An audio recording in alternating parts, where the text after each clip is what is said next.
The transport ship Ravenhold hissed open, releasing a blast of cold air into the dense humidity of Erexus Prime. The jungle beyond the landing pad looked less like trees and more like vertical muscle, trunks as thick as bunkers, leaves the size of blast shields. Mist curled from vines that pulsed with moisture. Everything moved, even when it didn't. Sergeant Kayla Voss stepped out, her boots crunching on moss. Behind her, 6 others followed, Ghostleaf, 7, one of Earth's top long-range infiltration teams. No cheers, no waving flags, just the chirr of alien insects and the weight of expectation from the interstellar audience. Voss adjusted her rifle strap and eyed the other teams gathering on the clearing's edge. The Zerkal Pathfinders clicked to each other in rapid bursts of insectal chatter. Their translucent armor shimmered in the fog. The Therax Legionnaires, tall, bronze-skinned reptiles, stood motionless in a phalanx, oiled scales gleaming. And the Delari Reef Walkers, humanoid but semi-aquatic, were already sweating, skin glistening unnaturally in the heat. Welcome to Day 1 of the Joint Species Survival Drill. Bark Commander Cern Valkesh, a 4-armed Skari general from the Alliance's Central Fleet. You've each been chosen to represent your species in this elite test. No supplies, no support, no weapons beyond those you carry. Survive for 7 standard days in Zone Theta. Build shelter. Avoid detection. Protect your team. Do not die. There was a pause as drones hovered overhead, broadcasting the opening ceremony live across over 40 planets. You enter the forest in 60 seconds. A Delari officer scoffed as he passed Voss. Your kind favors brute tactics. You won't last a night in real terrain. Voss didn't bother responding. Instead, she gave her team a sharp nod. Wordlessly, they checked gear, secured silencers, and vanished into the jungle just as the timer hit 0. The air inside the canopy was a living thing, wet, hot, thick. It clung to skin, clouded optics, dampened sound. The moment they crossed the tree line, the jungle swallowed everything behind them. Voss raised a hand and pointed up. Her team split without a word, fanning out through underbrush. Sniper Corporal Ramirez spotted what they needed, a cluster of high-rooted, ironwood-like trees arranged in a triangle, each standing at least 30 meters tall. Strong, interlinked, perfect. In 6 hours, Voss said into comms, low and clear, we sleep above the ground. They didn't waste time. While the other squads still argued over camp coordinates, Ghostleaf, 7 moved like clockwork. 2 members scouted ahead, scanning for Virex nests or predator paths. Others stripped vines, harvested long branches, cut sheets of bark.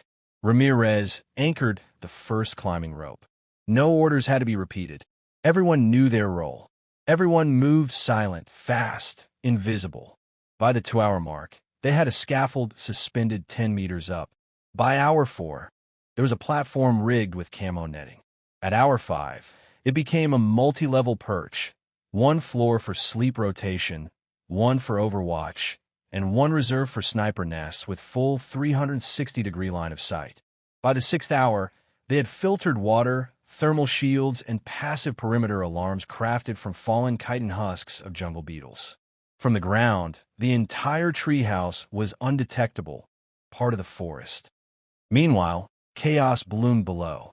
A Zerkal unit attempted to burrow a shelter, but flooded their position when they hit a root vein that gushed acidic sap. The Therax built a fortress of stone, but attracted a swarm of bloodworms that overwhelmed their sentries. The Delari dug trenches to stay near water and accidentally set off territorial pheromones that attracted a 9-foot forest crawler. Over the squad channel, Voss heard the first automated distress signal by nightfall. Therax transmission, full extraction. Ramirez snorted softly as he secured a solar wrap panel to the treehouse roof. They thought this was just a nature hike. We're the only species that came from predators, Voss muttered. Everyone else forgot the dark. We trained in it. The treehouse was nearly complete. No lights, no scent. Heat diffused through layered bark and water-cooled foliage. The structure blended into the treetops like it had grown there.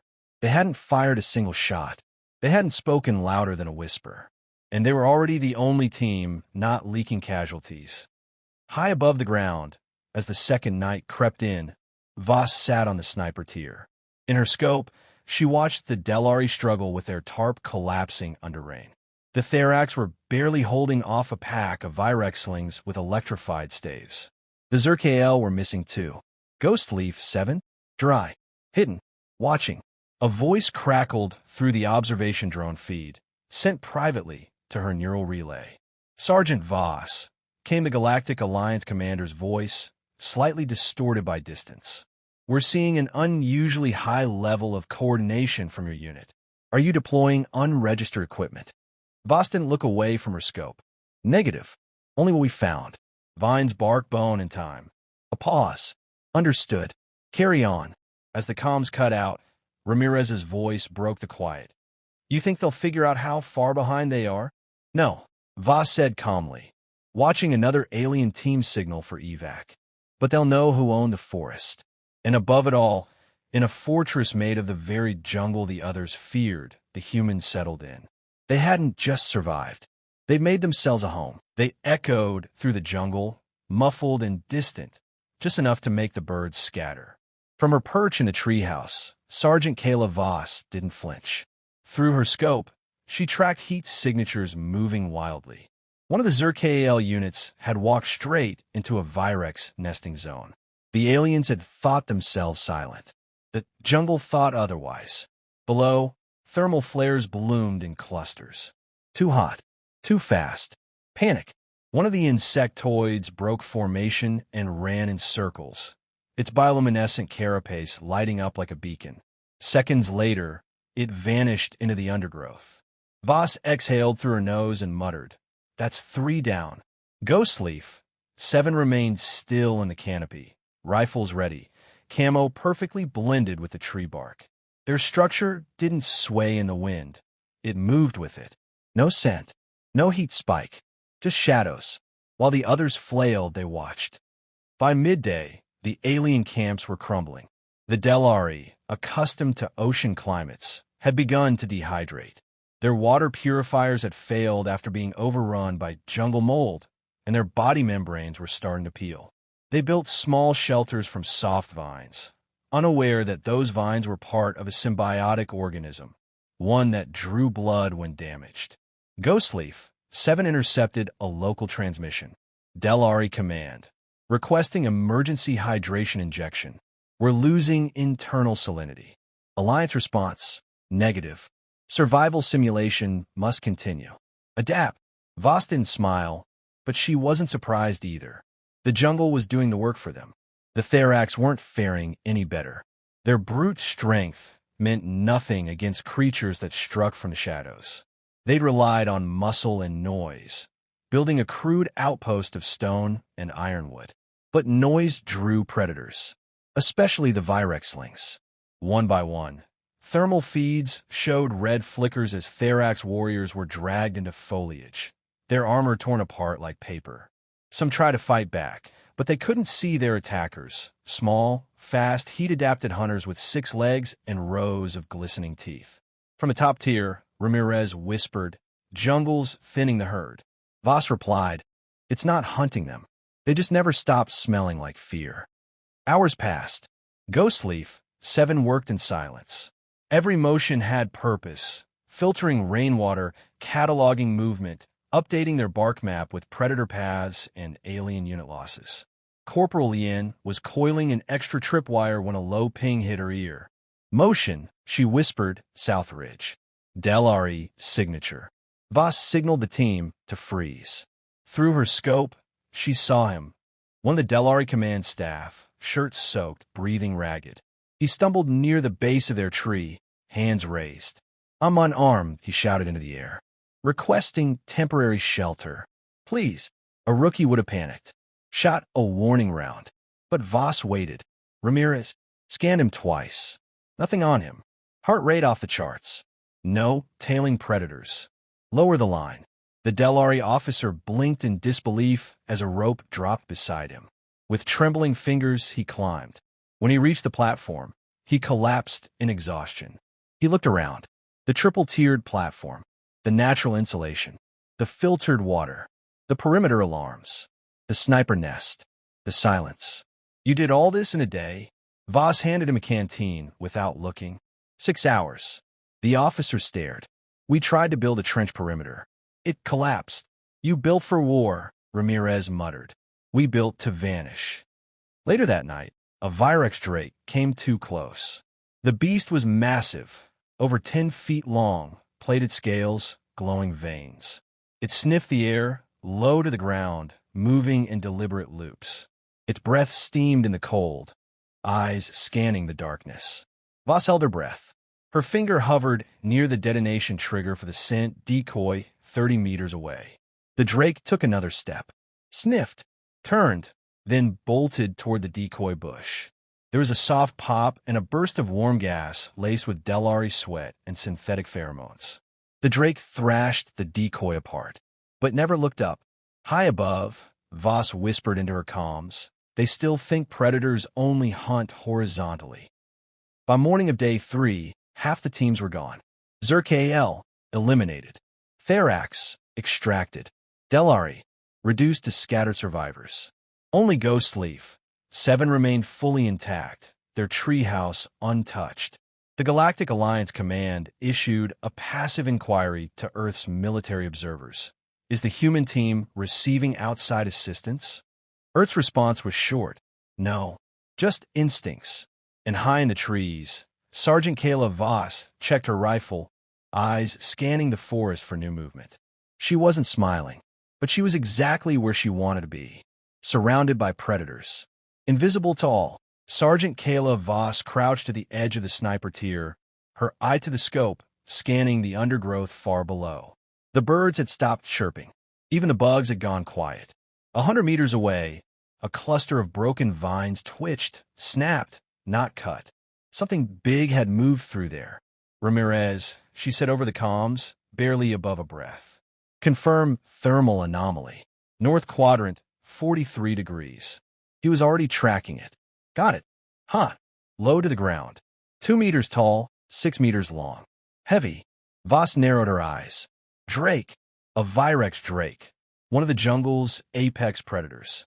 Quadrupedal, armored plates, venomous tongue, and eyes adapted to infrared. It didn't hunt by sound. It hunted by heat. They'd seen one the night before. This one was closer. Too close. Below, through layers of foliage, the massive creature slinked forward like liquid muscle wrapped in stone. Its head rose slowly, tongue flicking the air. Ramirez held his breath. It's tracking something. Not us. Not yet. It wasn't long before they found out what it was hunting. A Delari signal burst across comms, short, panicked, fragmented. Position compromised, multiple wounded, requesting immediate. Static. Voss didn't blink. Drake found them. Through her scope, she watched the scene unfold across the ridge. 3 Delari huddled beneath half-collapsed tarp made from shredded algae sheets. One of them had tried to mask their heat with a reflective blanket, but it was already too late. The drake circled, slow, deliberate. It wasn't in a hurry. Then it lunged. A flash of scales. A crunch. Screams. And then nothing. Silence reclaimed the jungle. Ramirez spoke first. You want us to help? No, Voss said flatly. We move when the drake moves. She wasn't being cold. She was being tactical. One noise, one signature spike, and the jungle would find them next. But she took note of the Delari survivors. One had bolted during the attack, unarmed, running blind, and, by some miracle, he was heading straight toward them. Minutes later, the survivor stumbled to the base of their tree. Ramirez watched him through the scope. He's unarmed, bleeding. Looks like a claw across his leg. Voss gave a short nod. Same protocol as before. Clear him. Bring him up. They lowered the rope again. This time, the Delari didn't look around in awe. He collapsed onto the platform, panting hard, face pale. It's following me. We know, Voss said. You led it here. I didn't mean. We're not blaming you. She cut in. But you'll stay quiet and still. Understood. He nodded quickly, chest heaving. Voss turned back to her team. We need to redirect it. She pointed at Ramirez. Ready the infrared flare. Load the synthetic pheromone pod. He didn't need more than that. 2 minutes later, a modified drone dropped the decoy 100 meters east, just outside the Drake's current path. A soft hiss released a combination of heat and engineered scent, designed to mimic fresh blood and panic sweat. The jungle held its breath. The Drake stopped, turned, sniffed, then it charged. The bait worked. The Drake barreled into the decoy zone and thrashed wildly, searching for prey. Ghostleaf, 7 didn't cheer. They didn't speak. They just watched, cataloging movement, behavior, response time. They weren't just surviving. They were studying, building patterns, learning to outthink a creature that had ruled this ecosystem for centuries. That night, around the treehouse's central ring, the team updated their bark map, etching new predator paths, marking the flare range radius, and identifying safe extraction vectors.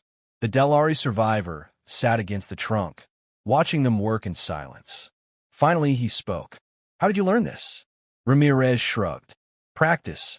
Earth has jungles too. Not like this." "No," Voss said, sketching another path onto the map. "But it doesn't matter where. Survival's always the same. Don't fight the wild. Use it." The Delari stared. "We brought scanners, drones, reinforced shelters. And they all failed."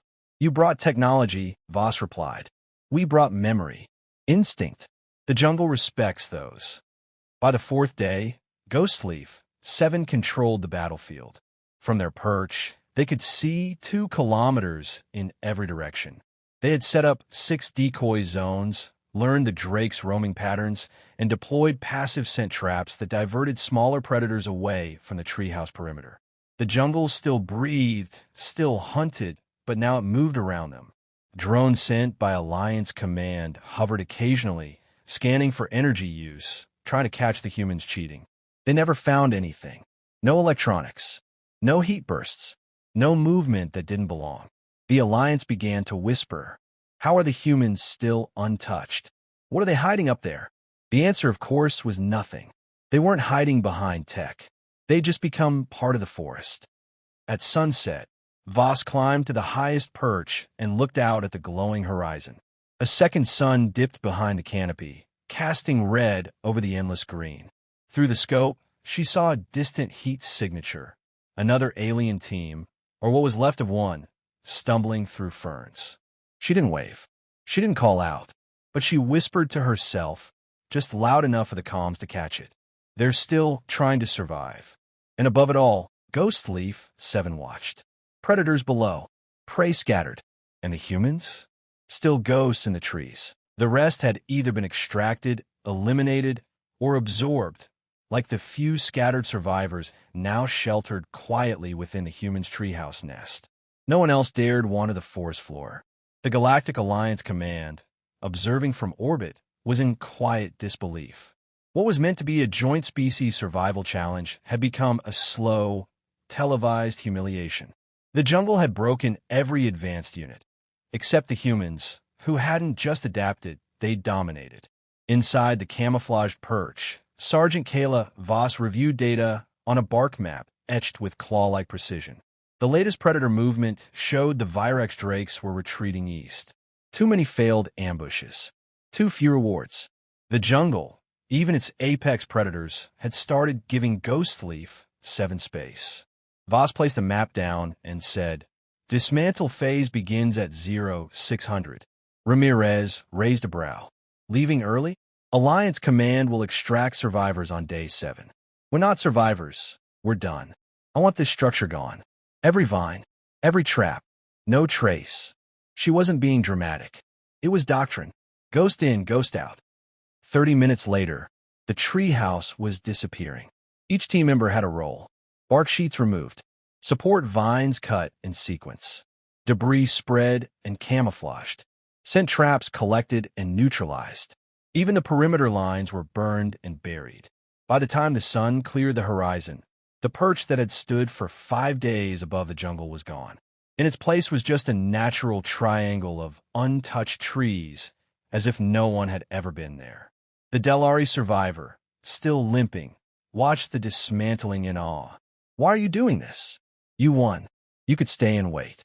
Voss replied without pausing. This wasn't a contest. It was a message. He tilted his head. To who? Ramirez answered. Everyone watching. The extraction site was a small clearing where the Alliance had installed a neutral beacon weeks before. Now, it was littered with the wreckage of failed shelters and shattered pride. One by one, battered alien survivors arrived. Zerkael with fractured limbs. Delari carried on stretchers. A single Therax warrior, limping, missing an eye. And then Ghostleaf, 7 stepped into the clearing. 7 humans. Uninjured. Clean. Silent. They moved in formation, carrying their gear and assisting the wounded they'd rescued. They didn't speak unless spoken to. They didn't smile. They didn't need to. One Delari officer gawked at them, whispering to his superior. They looked like they walked out of a training camp. Not a survival gauntlet. The superior muttered back. They didn't survive the jungle. They tamed it. Later, in a steel-paneled debriefing chamber aboard the orbiting cruiser Sanctum Verge, Voss stood before the Alliance High Panel. Representatives from 9 species watched her closely, some with curiosity, others with veiled contempt. A Therax general slammed a clawed hand on the table. Explain your methods. No team, no species should have been able to accomplish what you did without violation of rules. Your team used unregistered tech. Voss didn't blink. Incorrect. All equipment was pre-cleared. We adapted materials from the jungle. Rope from vine fibers. Water traps. Thermal barriers made from reflective insect wings. Another representative, a Delari scientist, leaned forward. But your structure? It was invisible to both aerial and thermal scans. Voss nodded. Because we build it like the forest builds itself. No foreign materials. No noise. No waste. We didn't fight the environment. We joined it. A pause. Then a Zerkel delegate asked quietly, How? How does a prey species master a predator's domain? That made Voss smile. The first time in days. Because we're not a prey species, she said. We're something worse. We're observers. Planners. We don't chase. We wait. Then we strike. She stepped back, hands folded behind her. Survival's not about strength. Not about speed. It's about understanding the rules and rewriting them. That quote would echo across the galaxy for weeks. News outlets ran headlines. Humans rewrite survival doctrine. Sniper team becomes jungle ghosts. Alliance Apex rankings questioned after Earth dominance. Clips of a dismantled treehouse were replayed in slow motion, annotated by military tacticians across 3 sectors. Every race wanted to know, how do they do it? The truth was simpler than they expected. They built what they needed. They watched the jungle, and they never let it see them first. Back aboard their earthbound ship, Ghostleaf, 7 sat in silence. Voss stood by the viewport, staring down at Virexis Prime's swirling green surface. Ramirez approached quietly. Think they'll send us back? Eventually, she said. With more cameras next time. Good. Let them watch closer. Voss looked away from the jungle. Her eyes were calm. Sharp. We didn't survive that forest, she said. We reminded it. And the galaxy, what we are. Ramirez nodded. Hunters. No, Voss corrected. Humans.